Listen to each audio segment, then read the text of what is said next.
Hey, good morning, everyone. It is not quite 9:10 on Thursday, April 16th. Yes, I did have to check the schedule and my calendar. I hope all is well with everyone. I've been doing pretty well. I thought I'd send out a video today and just update everyone on what's been going on. I know it's been a while, but we have connected on our um, Schoology, not so much on Schoology, at least not with me, but on Google Hangouts, and I have another round of them today. I know for some of you, it's been particularly challenging to get up, to participate, to join your classes. I encourage you to change your schedule.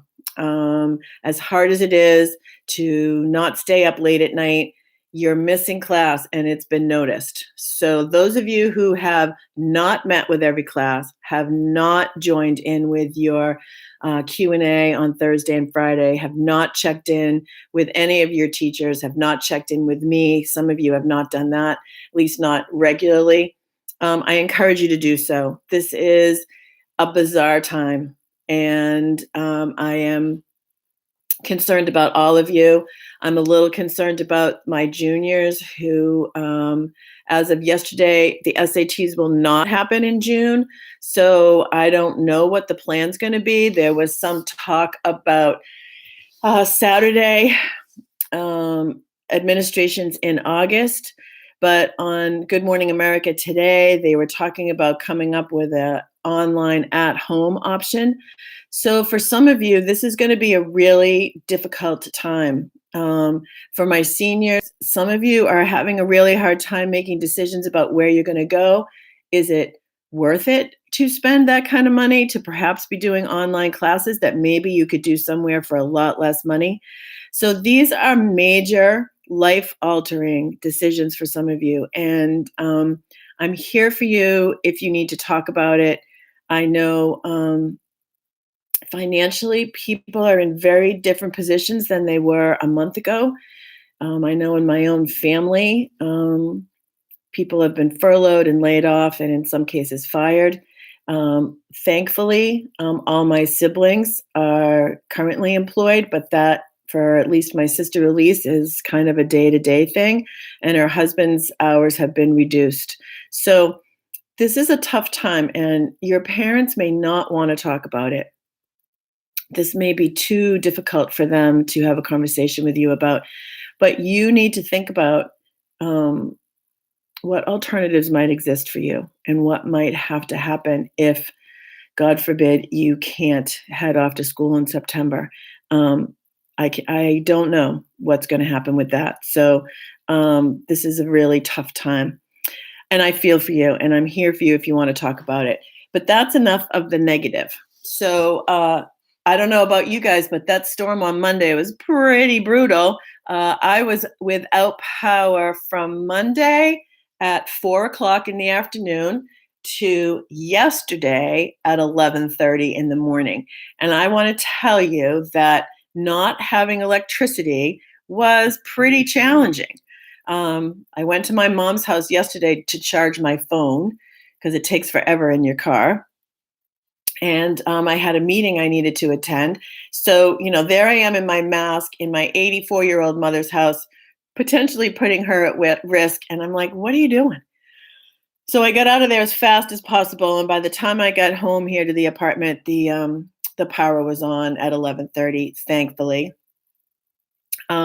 So I have been another silver lining to this whole affair is I have been riding every single day almost, with very few exceptions. Sometimes 2 horses a day, which is like a dream come true for me. So I think it's important to find your silver linings, to find things that you can be grateful for. And that seems impossible right now because things seem so out of whack that it's like, what could I be grateful for?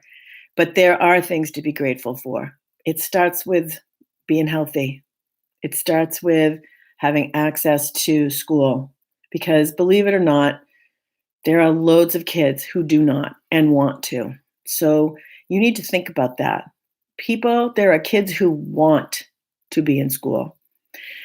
I want you to think about what it is you really want and how you're going to go about getting it in this current day and age, because gosh only knows when the next time is that we'll actually see each other. But I feel like that's a little doom and gloom, and you know that's not me. I don't know if any of you remember, but it was my birthday this week. Yep, your Mrs. Boyer turned 62. God help me. And my friends came and brought me birthday gifts. And here's one of the things they brought me. It is a mask, a medical mask, and it says, "It's my birthday," and it was decorated with all kinds of ribbons. And I just want to say that this is incredibly difficult to breathe through when it's actually strapped on. But these are the kinds of masks that the nurses and doctors are using. This one did not come from a nurse or a doctor. It came from a construction site. So don't think I swiped something from a needy nurse or doctor.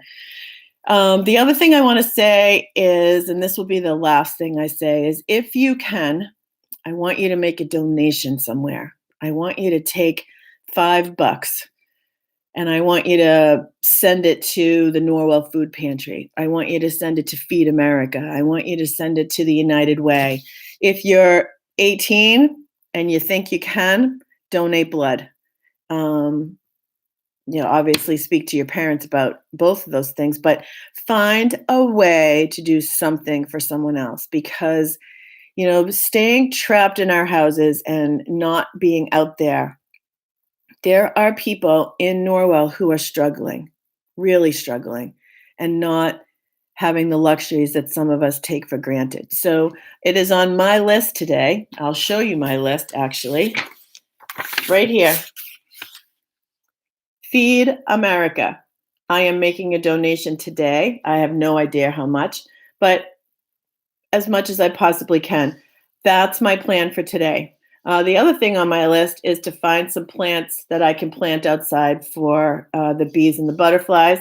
And the last thing down here is check my bank account, because I'm pretty sure my taxes got paid today and that I want to make a transfer. Let's see, down here. Oh, my sister wants to know if I want to go on a trip. What, is she out of her mind? But I responded. Charleston, South Carolina is first on my list, and San Antonio, Texas is the second. Her idea is to rent an RV. Maybe. So anyways, that's what's up with me. I hope and pray that you are all doing well, that you're staying healthy, that you're doing the right things, that you're helping your parents, that you're being as active as possible, and you are not spending 24/7 playing whatever game is out there. I don't even know. Although I am on season 4 of Outlander, and I bought Stars so I could watch it. So I'm with you on the obsession. I'll talk to you soon. Miss you all very much, and I hope you have a great Thursday, and I'll see you soon. Bye.